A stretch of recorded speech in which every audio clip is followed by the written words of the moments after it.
सभी देवताओं ने भगवान को याद किया तो आकाशवाणी होती है कि देवताओं आप चिंता न करो, मैं इस पृथ्वी पर आऊंगा और मेरे साथ ही साथ आपको भी आना पड़ेगा।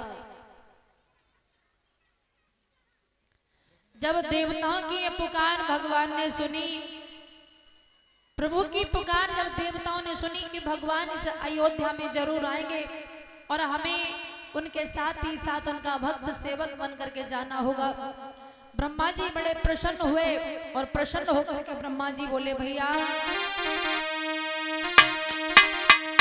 कि ब्रह्मा ने कहा बधाई है, भगवान अवध में आते हैं,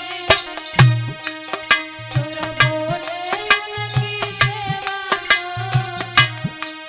सुर बोले उनकी सेवा को हम बानर बन के जाते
सभी के लिए बधाई है, भगवान इस अवध में आएंगे और प्रभु की सेवा करने के लिए हमें बानर का रूप धारण करके जाना पड़ेगा, क्योंकि काव्य है परीक्षित जी महाराज जहां भक्त नहीं होंगे भगवान कहां होगा।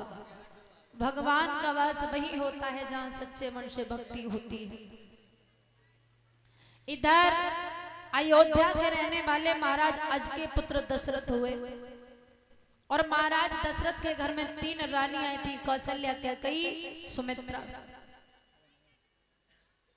घर में 3 रानियां हैं पर 3 पत्नियों में से किसी पत्नी के गर्भ से कोई संतान का जन्म नहीं हुआ। हेलो और जब संतान का जन्म नहीं हुआ वो महारानियां बड़ी हैरान है। जब एक दूसरे की तरफ देखती हैं, एक तो इंसान को तसल्ली जब आती कि एक नहीं तो 2, 2 नहीं तो 3, पर वो 3 पत्नियां हैं और तीनों की तीनों संतानहीन है। इसमें किसको बुरा कह सकते हो? शायद है उन चारों में से चारों की ही किस्मत खराब है। महाराज दशरथ जो है वो भी अगर घर से बाहर निकलते हैं तो लोग मुख देखना पसंद नहीं करते। महाराज को निकलते हुए देख लेते हैं तो कोई उनकी तरफ निगाह नहीं करता है कि हमारे कार्य में हानि हो जाएगी। ये बात जब तीनों पत्नियों को पता चलता है तो भगवान से प्रार्थना करती हैं कि प्रभु